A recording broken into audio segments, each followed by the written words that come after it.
लकड़हारा और सुनहरी कुल्हाड़ी की कहानी। एक समय की बात है, जंगल के पास एक लकड़हारा रहता था। वो जंगल में लकड़ी इकट्ठा करता था और उन्हें पास के बाजार में बेचता था, कुछ पैसों के लिए।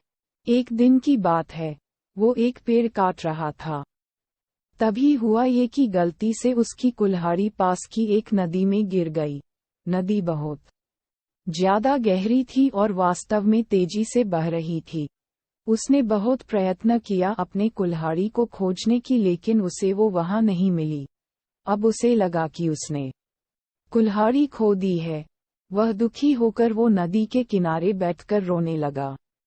उसके रोने की आवाज सुनकर नदी के भगवान उठे और उस लकड़हारे से पूछा कि क्या हुआ। लकड़हारा ने उन्हें अपनी दुखद कहानी बताई। नदी के भगवान को उस लकड़हारे के ऊपर दया आई और वो उसकी मेहनत और सच्चाई देखकर उसकी मदद करने की पेशकश की। वो नदी में गायब हो गए और एक सुनहरी कुल्हाड़ी वापस लाया। लेकिन लकड़हारे ने कहा कि यह उसका नहीं है। वो फिर से गायब हो गए और अब की बार उन्होंने चांदी की कुल्हाड़ी लेकर वापस आए।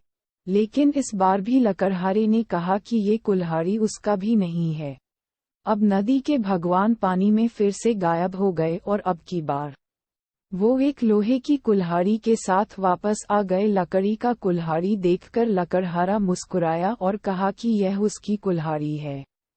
नदी के भगवान ने लकड़हारे की ईमानदारी से प्रभावित होकर उसे सोने और चांदी की दोनों कुल्हाड़ियों से भेंट किया। इस कहानी से हमें ये सीख मिलती है कि ईमानदारी सर्वोत्तम नीति है। अगर आपको कहानी अच्छा लगा तो लाइक करें और चैनल को सब्सक्राइब कर बेल आइकन को जरूर प्रेस करें। धन्यवाद।